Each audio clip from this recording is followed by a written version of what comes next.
Wow, I did get a connection.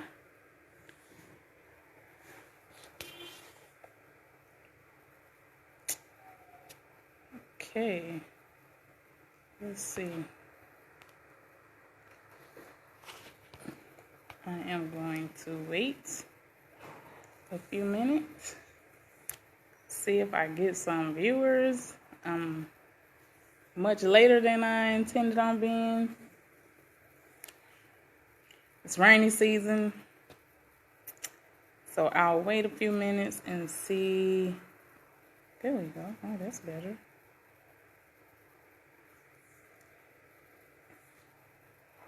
Yeah, so I'm gonna wait a little bit. I know we're on different time schedules, so I will wait.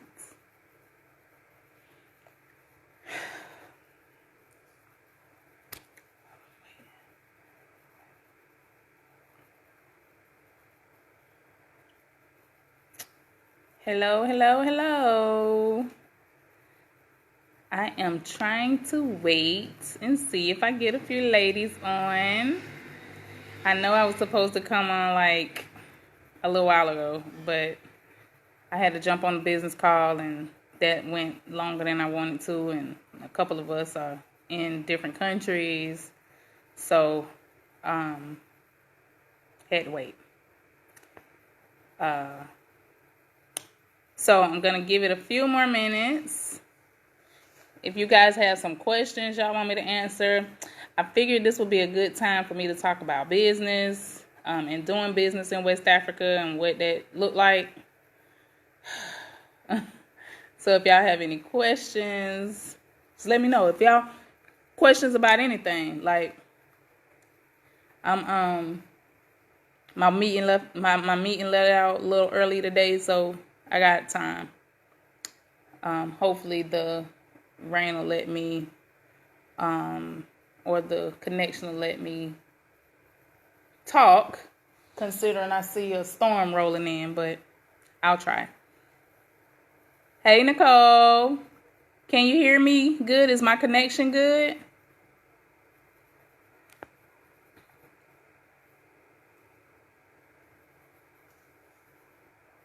Let me know if my connection is good. I was having some trouble with it earlier. So, I don't want to be talking to y'all and having a janky connection. Okay, good. Good. So that this don't end up being forever long, I can talk to you, Nicole, until everybody else or anybody else can drop in or whatever. Anyway, so the reason why I wanted to do this live today was because I'm not in Ghana. I'm in Conakry. I've been in Conakry for a while. And like I've been in Conakry since October. Working on my business and business in West Africa is not easy. I know a lot of us, we want to come, we want to do business, we want to change the world. It's all great to imagine, but it's going to be tough. So out the gate, just know this shit is not easy. There are lots and lots and lots of challenges to doing business in West Africa.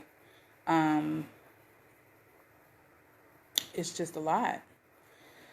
So, one of the main problems that we have is work ethic. I always hear people talking about like African people work really hard or whatever. I guess coming from America and being basically workhorses for the last 400, what they call work ethic here is totally different than what we call work ethic. You know, we work for real. Like we work for real and get shit done for real. That's not always the case here. I'm not saying that everybody lazy, but there's a lot of lazy motherfuckers. They don't have the same. I mean, they ain't had the same. They ain't had nobody whipping their ass to work. I've come to realize that I truly believe that that colonization did worse of a job on the continent than slavery did to us in America. I know that is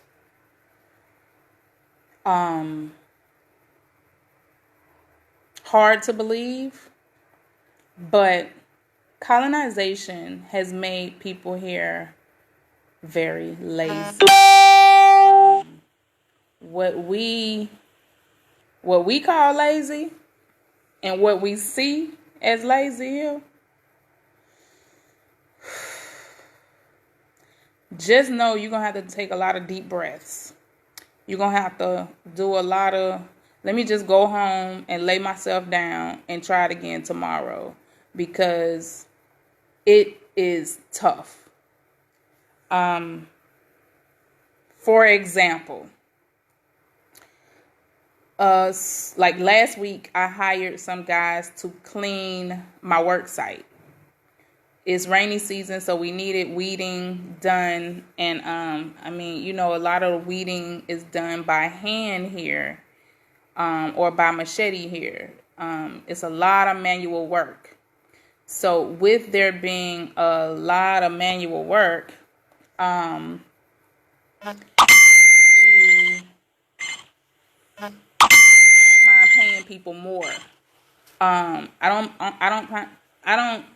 don't usually pay people what local prices are. I usually pay people more than significantly more than what is being paid to them. So we hired these guys to do the weeding, and first of all, it took them forever to even get started. And they were supposed to be doing the weeding and cleaning, getting all the trash and stuff up. So today, I'm sitting next to my assistant, who is Ghanaian, and I'm like, okay, Kareem, you paid them and it's trash everywhere. Like, why didn't they pick this shit up? They just left these weeds laying here? Like, for real? So he's like, well, these people they don't clean right or whatever. I said, oh. So basically, I paid them to not do anything. And y'all have allowed them to not do anything. So, because of that, the team got to clean it up. I'm not paying somebody else to do it. Since y'all won't make people clean up, y'all clean it up. I already pay y'all, so y'all clean it up. But it was really frustrating because I'm like, I'm running a business and I don't like trash. And if y'all think Ghana got trash, y'all ain't seen trash until you seen this trash here in Conakry. This shit is beyond. At least Ghana got some clean areas. It is dirty as fuck here. I'm just keeping it real. It's the view is beautiful. Like, from my room, I can see the ocean. It's very misleading. It looks like paradise. This shit is dirty as hell. Anyway, back to the workers. So, I'm like, every fucking time I turn around, people sitting down, they chilling. Like, bruh, what y'all doing? Like, literally this morning, I went, ran my errands that I needed to run. I pull up. I came in a different car because my assistant's car is being worked on. So I come in a different car, and when I pull up, I just sat there in the car for a second, and I see everybody sitting down chilling. And I'm like, okay. So as I'm sitting there for a few minutes, well, not even a few minutes, a few seconds, and they realize it's me sitting in the car, everybody start getting up, of course, and they start working. But, I mean, and I know motherfuckers do that. We do that in the U.S. That's not uncommon. But what is uncommon is the fact that, like, y'all need to get more work done in this time.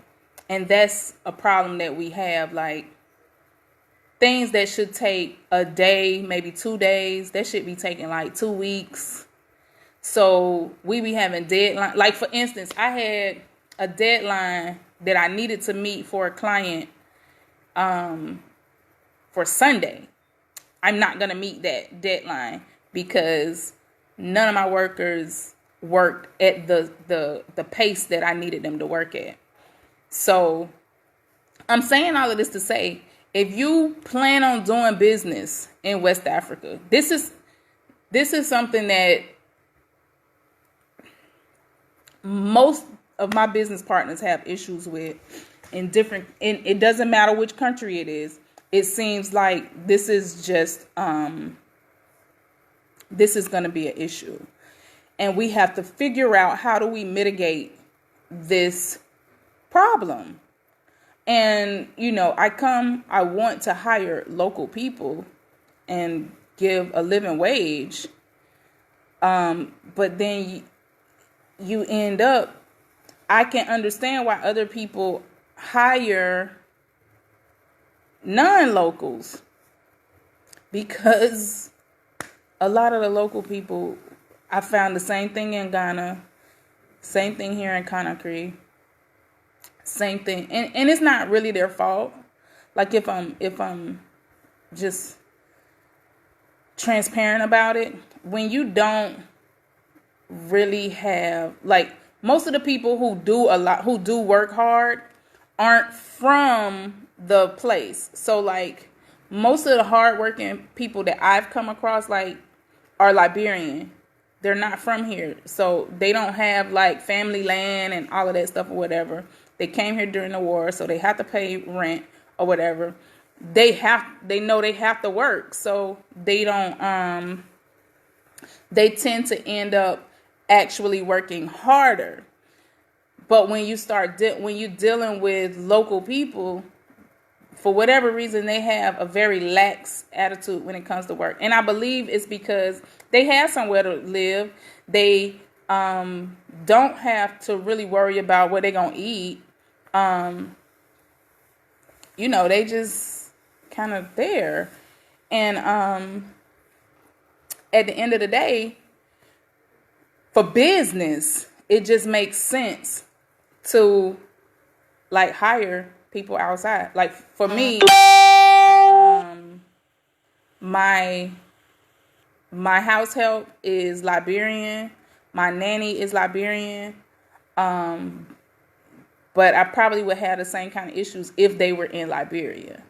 So, like, when I was in Ghana, my help was Ivorian.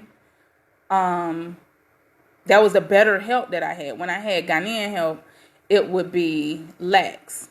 So, hey, Akuz. Hey, Jonetta. So it's just like, what I'm saying is, if you're gonna be doing business in West Africa, understand that business is already tough. If you're an entrepreneur, you already know it's tough. Business is a tough thing. Being an entrepreneur is not easy. But if you're going to be an entrepreneur in West Africa, you need to know that your deadline don't mean shit. So, for instance, it's rainy season, and we had a really big issue on my site, and we had to have so many repairs done. The rain was Stupid. It was stupid. It just almost completely destroyed everything. So, we had to like rebuild part of the site, and it was supposed to take like 4 days. It's taken over a week, which has set me back a week because people don't do shit on time. So you got, and it's not just the people, it's other issues that you have to deal with. Like, so for instance, we have solar power. Now, if anybody know anything about solar power is very expensive. But it's worth it. So we have our solar power and we have EDG. EDG is just like ECG in Ghana. So we in the rainy season now. So for a week, my EDG line was not working. We didn't realize the EDG line wasn't working until my solar power stopped working. And I was like, what the fuck? So what happened was the EDG line was out. We didn't know until the solar power stopped working. And we realized, wait a minute, the solar power, the EDG is not charging the batteries. And because it's rainy season, we're not getting a whole lot of sun. So for a whole week, my site was down. Like maybe 2 weeks before we had a disaster last week. So you have to be very, you got to be committed to this thing. When you decide that you're going to do a business here in West Africa, you better be committed. Because when I tell you everything, including the kitchen sink with the baby in it, is going to get thrown at you, I mean that shit. Like, literally. So, you have to plan. So our plan was that our solar power would be our backup plan. Well, then when that happened, we realized we needed a backup plan to the backup plan. So we needed to get a generator for if this happens again. So now we got EDG, solar power, and a backup generator.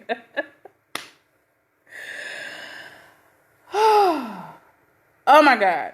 When I tell you, if your behind is trying or is planning on doing business in West Africa, I implore you to pack your patience, because it's going to get tried every single day.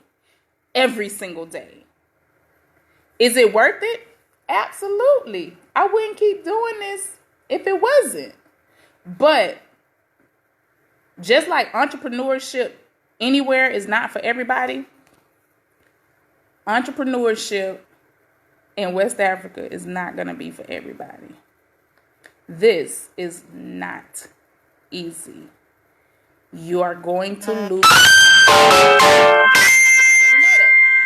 But this business in West Africa, you have to be ready to take some serious L's. And do your best to try to mitigate those things. Now, mind you, I'm in a country, I don't speak French. I don't speak French. But my assistant, just so happened, God worked it out that my assistant, when he went to university, he studied American English and British English. So he's been an amazing, amazing help. But if you think being in Ghana is hard, it's tough.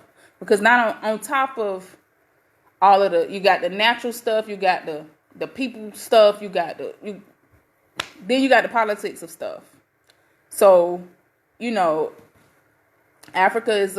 West Africa and the majority of Africa, from my understanding, is a lot about who you know and how deep your pockets might be. So I know it. You just got to be ready to pay to play. You got to know that you're going to do some things that in the Western world would be considered unethical.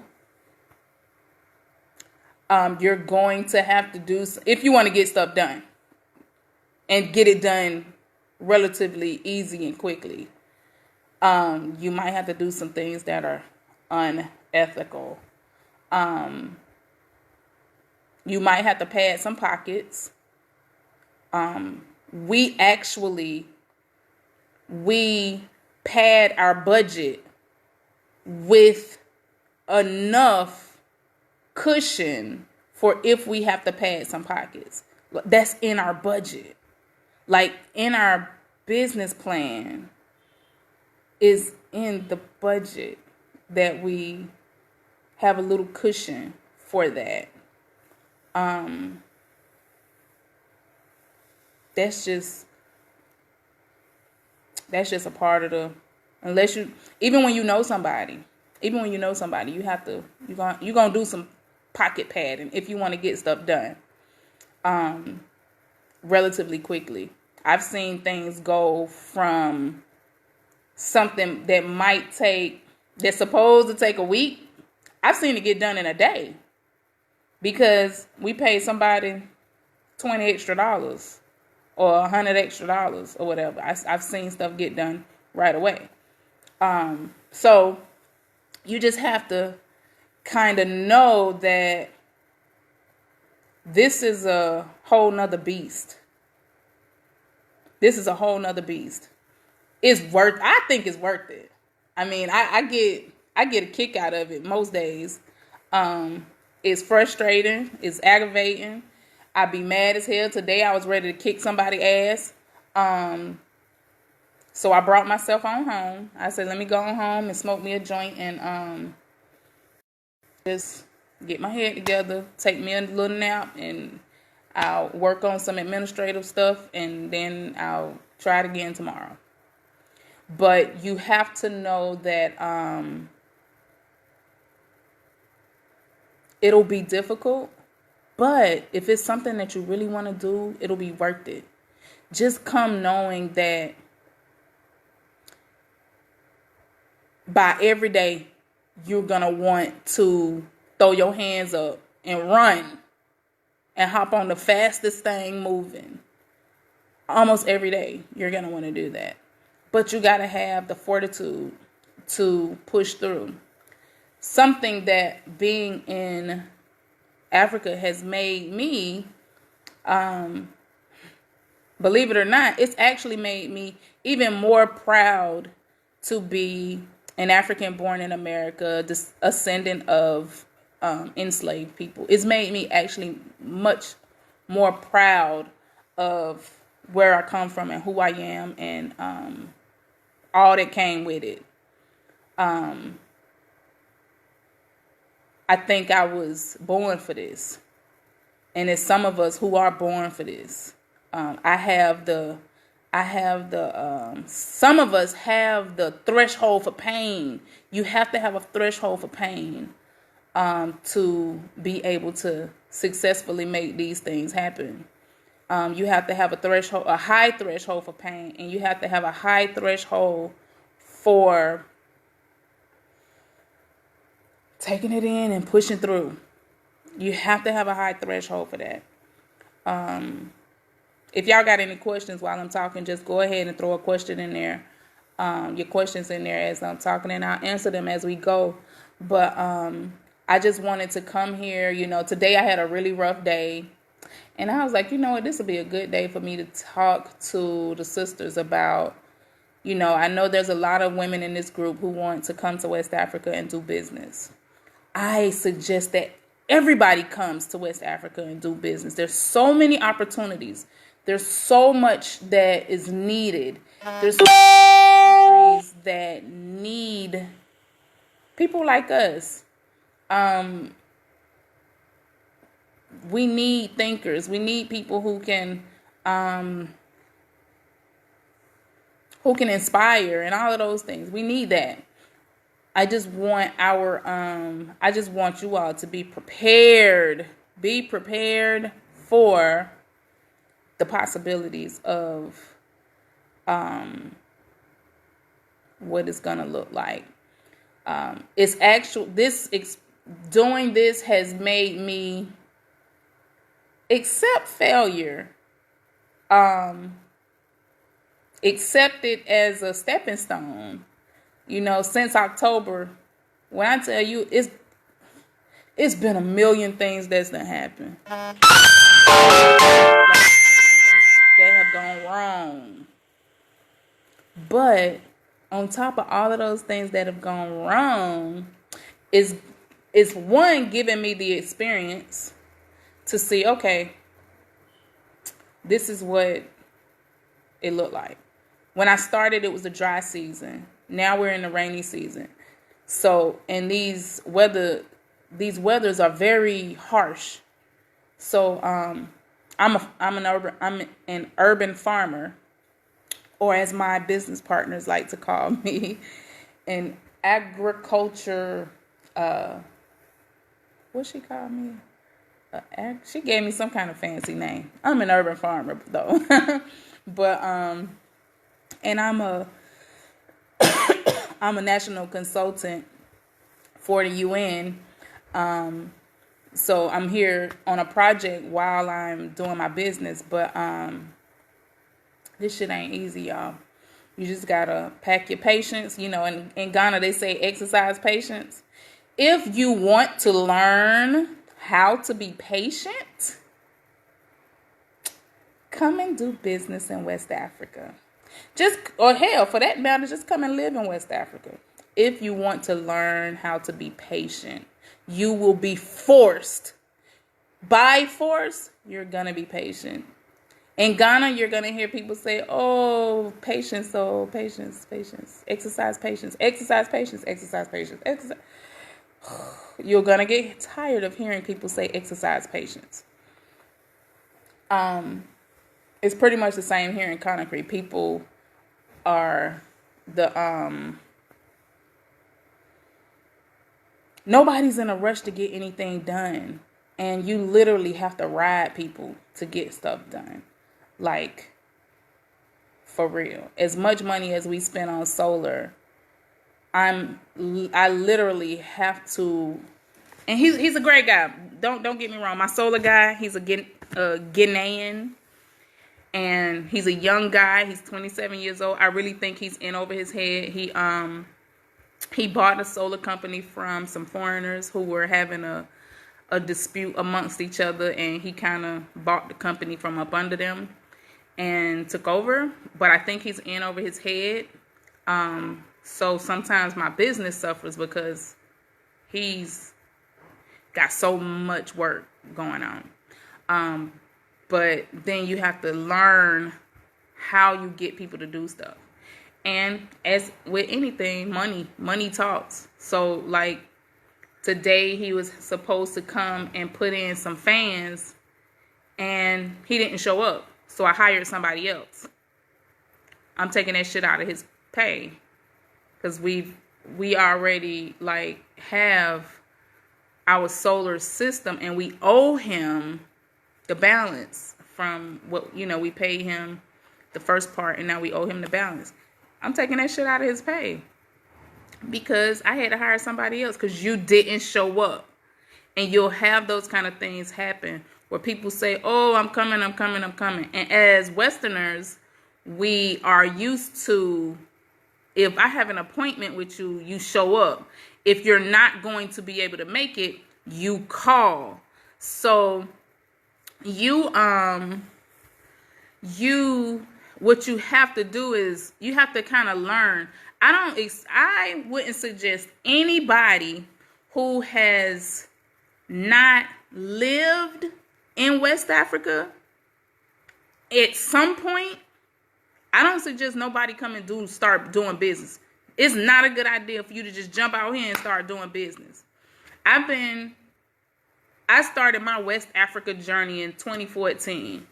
I'm just getting to a point where I'm comfortable really doing business. And hell, I didn't even start in Ghana where I could actually understand the language. I'm in a francophone country. This shit is hard. It's hard. And but I still feel like it's worth it. I just don't want you all. I know I watch a lot of these people. They talk about folks repatriating and all of this stuff, and they sell people a lot of false hoods, and they don't tell people the reality. The reality is getting adjusted to just living in West Africa is going to be tough. So doing business is a whole nother thing.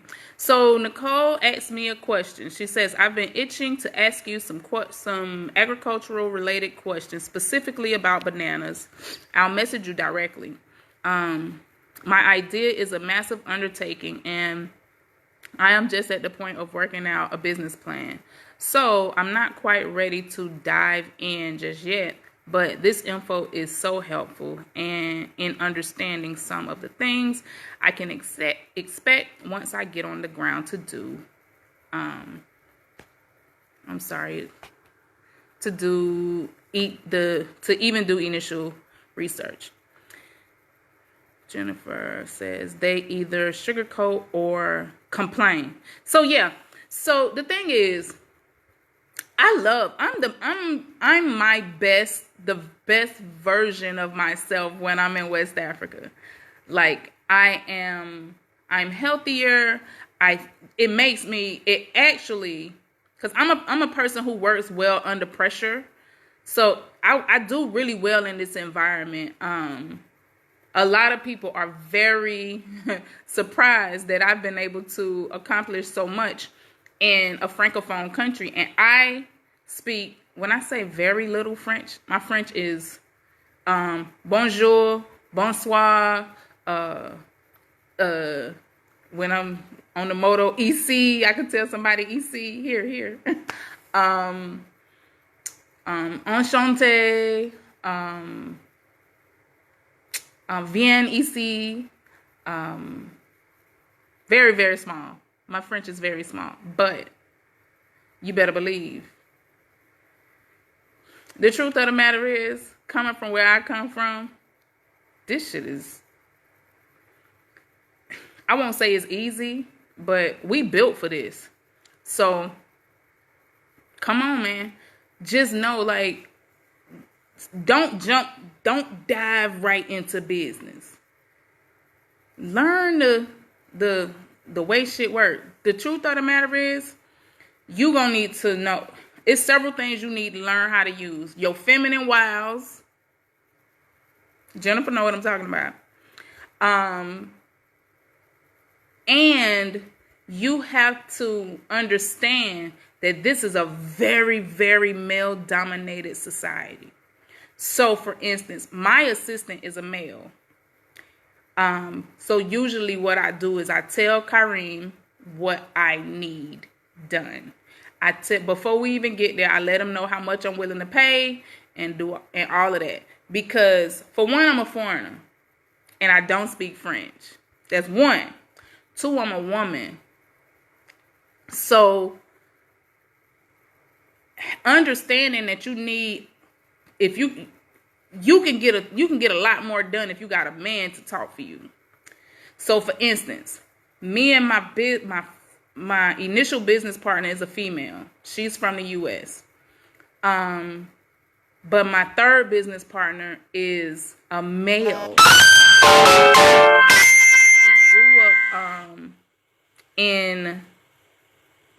He grew up in the UK and in the US. He got his MBA from Emory, blah, blah, blah. But he's very Nigerian. Big guy. He commands the space, all of that. So a lot of things that we was having a hard time getting done, he come in as a man, pushing his weight around, beating on his chest, and all of a sudden shit just getting done left and right. And it's not like he's some intimidating, You know, it's nothing like that. He just come in and he's like, yo, get this shit done. Period. So it's kind of understanding how you have to understand how the society works. A lot of times we want to come in and we think, because it shouldn't be like, no, it shouldn't be like that, but it is. You have to call a spade a spade. You can make things a lot easier or a lot harder for yourself if you understand how the society works and understand how to get things done. This is where sisters would come in handy, but you got to be willing to listen. A lot of people think all that you can't. You're I'm sorry, you're not gonna be able to do it. You got to learn how to. I sent a video to one of the sisters, Melissa. I was negotiating for some stones, and I got everything. I was standing there, but what I did was I had already told Kyrene what I needed, how much I was willing to pay, when I wanted it done, and I just stood back. And it was a whole group of men. I'm the only woman out there. I was the only woman out there. A lot of the things that we're willing to tackle, a lot of women aren't brave enough to tackle. And we coming from the Western world. Like, for instance, Jennifer is into boxing and that kind of, ain't no women in that. But she know how to navigate. She know, you know what I'm saying? She done learned. She done been in Ghana for years. So she know how to make that shit happen. She know how to get somebody. She know who need to talk to who and what need to happen. You know what I'm saying? I hope y'all get what I'm saying. But with all of that being said, sorry, that was my sister calling. But with all of that being said, if you all have any questions about like what's going on or all of that, like I said, I'm not in Ghana. I'm in Conakry. Hopefully I'll be launching in Ghana soon. Conakry is taking way more time than I expected it to take. Way more time. So you can't really, it makes it hard to really plan out how you're going to move. I was hoping to be in Ghana by now because I have business partners in Ghana that I'm supposed to be working with. But because things move so slow and so many things happen just out of the blue, you just got to be willing to kind of go with the flow and expect the unexpected, and don't be so stern on deadlines and times, because that shit ain't gonna never, it's not going to, if it go the way you want it to go, great. If you get stuff done in the time period that you want to get it done, you would be one of few. But just know that it's doable. It's definitely doable. But you are going to have to be patient. You're going to have to be resilient. You're going to have thick skin. You're going to have to sometimes go to your room, cry it out, and get up the next day and try it again. It's not easy. Being an entrepreneur in itself is not easy. For those of you who are entrepreneurs, you already know it's not. It's just not easy. But doing it here is really tough. But if you can muster up the fortitude to hang in there, it's worth it. If you guys have any questions, y'all can hit the comment section. I'm gonna it was something else I wanted to say before I go.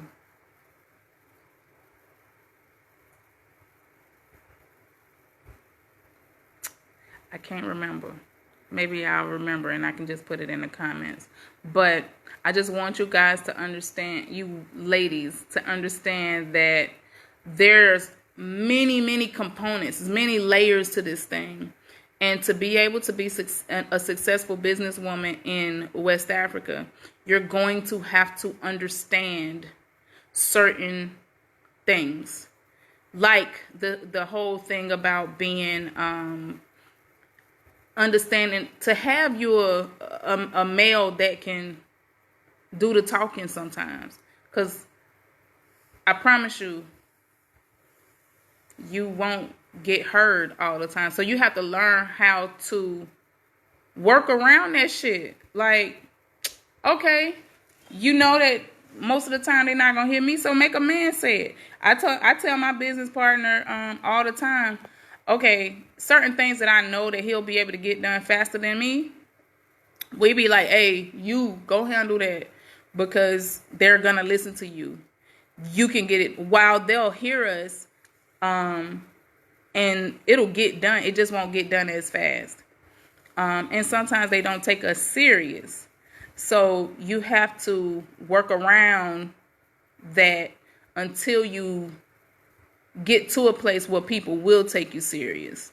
That shit is not going to come just because you showed up. Just know that. People are not going to just respect you as a woman just because you showed up to the party. If you think being a woman in America or in the UK is tough,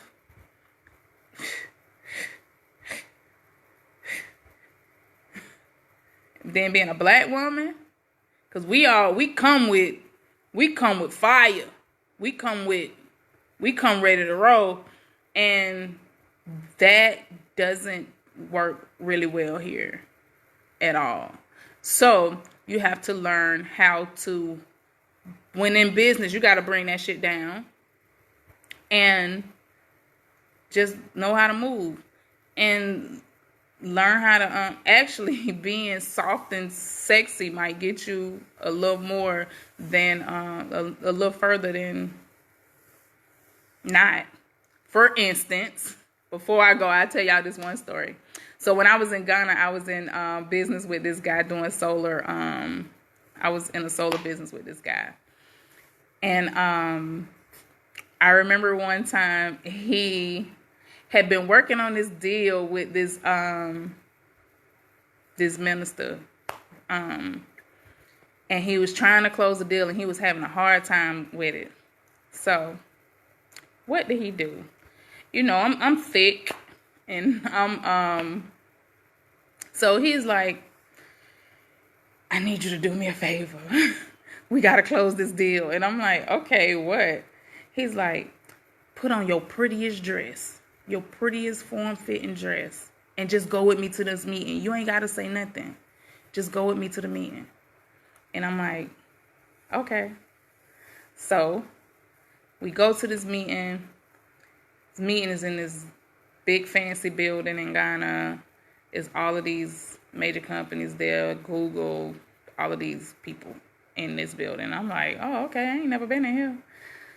We sit down in this office with this older man, and I just sit, hey, how you doing? You know, my little southern charmy self. And we sit down and we start talking or whatever. At no point in this meeting did we even talk about business. All we talked about was personal shit. It was very like, where he was asking me where I was from, was I married, did I have kids, and all of this stuff or whatever. And it was just a lot of personal stuff. Before I knew it, we was walking out of there signing the deal. And you do a lot of that. You have to know that even like in Ghana, there's a process in West Africa, period. There's a process to doing business. It's not very cut and dry. It's very like, okay, you'll go and have a meeting. The meeting is like your introductory meeting. You are not, more than likely, you're not going to talk any business on that meeting. It's just going to be like a, let me get a feel for you type of thing. Depending on what kind of business it is and who you're doing business with, you may have several meetings with people before you ever even talk. You ever really talk about business. Same thing happens when you doing land or whatever. If you trying to buy land, a lot of times you have to you go to several meetings.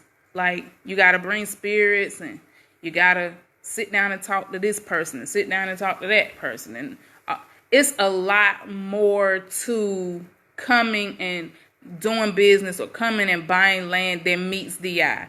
People don't tell. Now, you could go to an agent or somebody who say they're an agent. I would suggest you get somebody who is a recommended, and you can buy stuff that way. But when you go in the local way, is a lot of formalities, and it's cultural. It's not. It's just the way the culture works. You don't just sit, like, we're very straight to the point. Like, as Westerners, everything is really straight to the point. I know we meeting for business. We sit down. Hey, how you doing? Straight to business. It's very different here. You kind of go in circles, and it's even more different in these francophone countries. The French love to talk. They'll talk. And as a Westerner, it's like, okay. But you have to learn how to grin and bear if you're going to do this, because this is not our society, and we're not coming to make it like American society or do things the way we do in American society. We're coming to do things to kind of integrate into the cultures. So it's good for you to sit down and actually learn how things work. Learn how, how to maneuver. Like, for me, most of the time when I go to the initial business meeting, I like to take my husband with me. In West Africa, it's a good thing to know. In West Africa, and I've heard in other African countries, people are more respected if they have a family. I'm not saying that they won't respect you if you don't have a family. But what I am saying is the respect level goes up. So, for instance, if a man he could be a millionaire, have all kind of houses, cars, and all of this stuff. If he not married and have kids, that's all the people concerned about. Where your kids at? Where your wife at? What you doing? Like, same thing for women. If you can be very successful, and if you don't have a family, they looking at you like that's not success. So we have to kind of understand that part of it also. Like, I mean, shit, if you gotta fake it till you make it. So it's very it's very respected if you have a family. So, and the idea is, if we think about it, we do the same thing in America. Most of we haven't had any single presidents. They're usually married, and have a family, because the thinking is, if you can manage a family, then you can do these other things. That's the way people tend to look at it. So it's not to slight anybody if you don't have a family, but it is much more respected if you have a family. And I mean, it just is what it is. And these are the kind of things that we need to know. So shit, I would say Fake that shit. If you have to, my nigga, go and get you a ring and put it on. Fake that shit until you make it. I mean, I ain't trying to be funny, but at the end of the day, you need to do whatever you need to do to get shit done, you know? Just get stuff done. That's all. And but that kind of stuff, it come with knowing, you know, knowing the culture, knowing how things work or whatever. And keep it moving. I'm so serious, y'all. Like, it's tough. It's tough. Do y'all have any questions y'all want me to answer live? I'm surprised my connection is this good at this time, because I live like I can see the ocean, and there was a storm, looked like it was coming in, but I guess it went the other way. Either up the coast or down the coast or whatever. But since I'm still able to talk, y'all, if y'all have any questions about business or what it's like doing business here, this is a good time to ask me. I don't know when I'm gonna have time to do another live. I said I'm gonna try to start doing them more, but I ain't gonna lie, y'all, I be busy as hell. And when I come in, I usually knock out. Like, it be hot. I'm outside like most of the day. So I usually come in and knock out. Today I had a shorter day because I got pissed off, and instead of cussing people out, I was like, let me just go ahead and leave. I'll go home, get myself together, and I'll try it again tomorrow. So, I'm here. I'll be here for a few minutes. You're welcome, Nicole. This actually was inspired by my day today, which was really tough. I had a really tough day today, y'all. Like, it seemed like nothing going right. Like, it was tough. Like, I literally was like,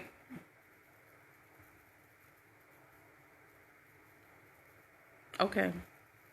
I was like, okay, universe, what else you got to throw at me?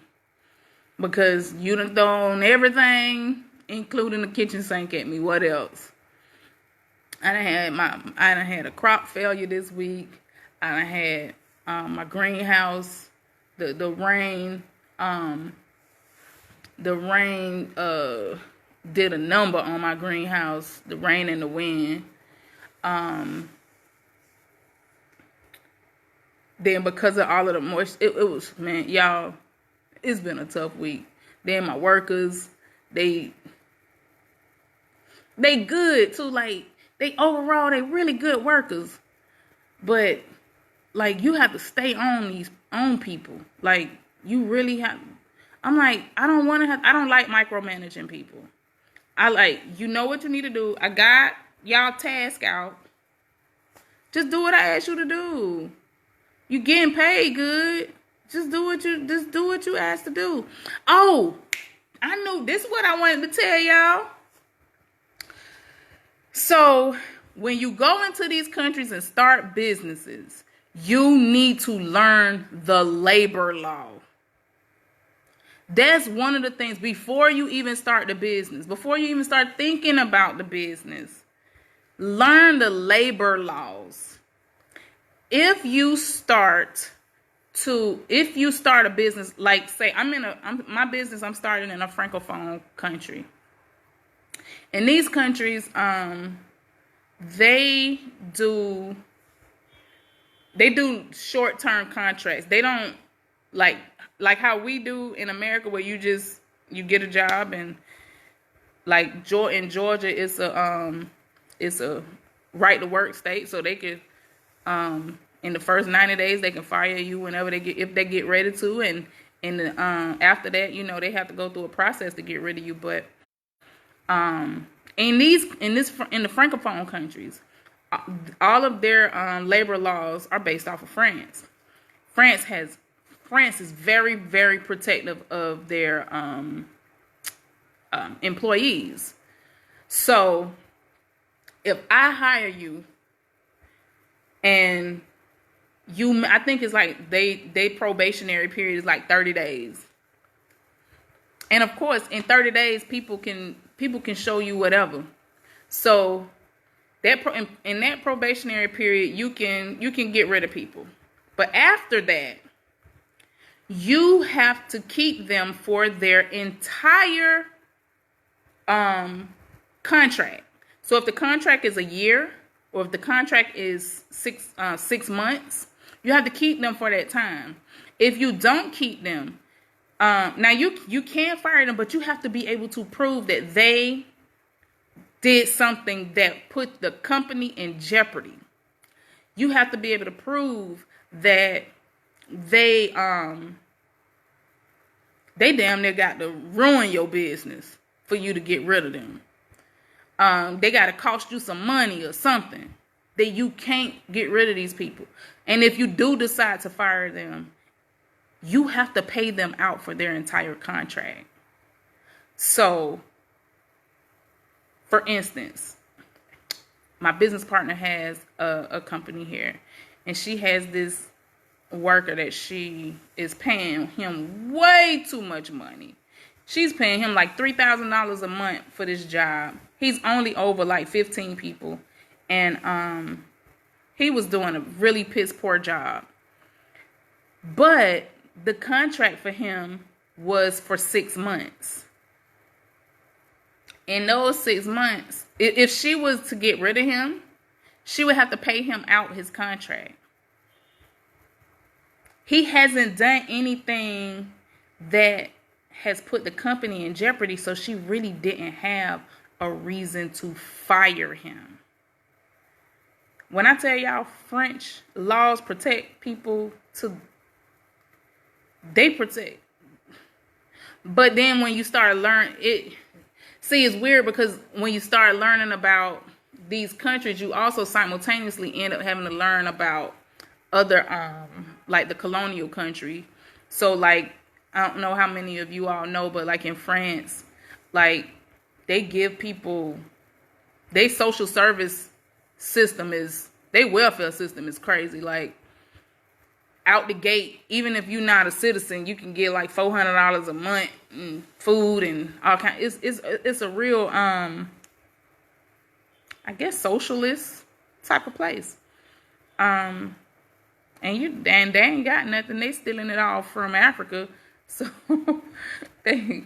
God, don't get me on that. But anyway, you have to learn the labor laws. You have to be able to provide insurance for people. Like most of the time, people think that these countries don't have insurance. It's not true. Like a lot of these countries have. It might not be as structured as our social system or our I guess what is our labor departments or whatever. But like in Ghana, you have to be able to provide SNIT, which is not SNIT, but you have to provide health insurance. You have to provide it's a few things. I can't remember everything you have to provide as an employer in Ghana. Maybe Jennifer can drop down in the comments and let us know as an employer in Ghana what you have to provide for people. I know here in Conakry, this francophone country, you have to provide insurance. You have to provide hell, even insurance for people families. And that's if you have a real company, like a registered company, where you paying your little taxes and all of that. You're doing a real legal business, which is, if you know anything about doing business in Ghana, that could be.